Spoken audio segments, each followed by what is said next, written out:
ഈ കിട്ടിയതൊന്നുമല്ല, ശരിക്കുള്ളത് കിട്ടാൻ പോണേ ഉള്ളു. എന്താടാ ഈ കിടക്കണത് ആരാണെന്ന മുതലാളിയുടെ വിചാരം? ലക്ഷപ്രഭുവാണ്, ലക്ഷപ്രഭു. പിന്നെ ലക്ഷപ്രഭു കടലിലല്ലേ കിടക്കുന്നത്? കിടക്കും, ചില ലക്ഷപ്രഭുക്കൾ കടലിലും കിടക്കും. വിശ്വാസം ഇല്ലെങ്കിൽ ഇതെന്താണെന്നൊന്ന് നോക്കിയേ. ഇതെന്താണെന്ന് അറിയാമോ? ഇത് കല്ലാസ്. കല്ലാസല്ല, കള്ളാസ്. അവന്റെ പോക്കറ്റിൽ നിന്ന് കിട്ടിയതാ. അവന് കിട്ടാനുള്ള തുകയുടെ ലിസ്റ്റാണിത്. ലക്ഷങ്ങൾ വരും, ലക്ഷങ്ങൾ. ഇവന്റെ മുഖം കണ്ടാൽ അറിഞ്ഞൂടെ ഇവൻ ചിക്കിലുള്ള വീട്ടിലെ പയ്യനാണെന്ന്.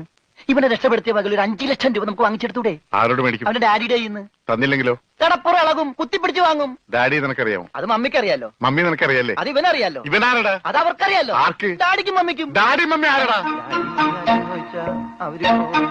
ഇവൻ ആരാണെന്ന് അറിയാതെ അവരാരാന്ന് ചോദിക്കാൻ പറ്റുമോ? ഇവൻ ആരാന്നറിയാൻ ഒരു ഐഡിയ. ഇവന്റെ ഒരു ഫോട്ടോ എടുത്തിട്ട് ഇവനെ തന്നെ കാണിച്ചിട്ട് ഇതാരാണെന്ന് ചോദിച്ചാ പോരെ? അപ്പൊ അവൻ പറയില്ലേ? ഇല്ലേ? ഇല്ലെങ്കിൽ ഫോട്ടോ കളഞ്ഞേക്കാം.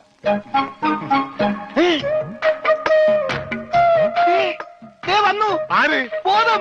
ഭൂതോ? ഭൂതമല്ല, ബോധം. കണ്ണൂർ ചിരിക്കാണ്ടില്ലേ? മോനെ, നീ ജീവിച്ചിരിപ്പുണ്ട്, മരിച്ചിട്ടില്ല. നിന്നെ രക്ഷിച്ചത് ഞാനാ. ഞങ്ങളുടെ കൂടെ. മോന്റെ വീട് എവിടെയാണ്?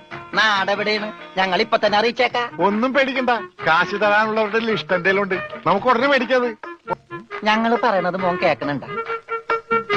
ആ, എങ്ങനെ കേക്കാനാണ്? ചെവിയിലൊക്കെ വെള്ളം കയറി അടഞ്ഞു കാണും. കേൾക്കാൻ പറ്റില്ല. ഞങ്ങൾ ശത്രുക്കളല്ല, മിത്രങ്ങളാണ്. ഈ ഗ്ലൂക്കോസ് കുപ്പിയാണ് സത്യം. രമണ, അവന്റെ ഊരും പേരും ഒക്കെ ചോദിച്ചു മനസ്സിലാക്കടേ. പിന്നെ നിന്നെ രക്ഷിച്ച വകയിൽ കിട്ടാനുള്ള 5 ലക്ഷത്തിൽ 2 ലക്ഷം രൂപ ഇന്നലെ കിട്ടണം. ബോധം പോയി.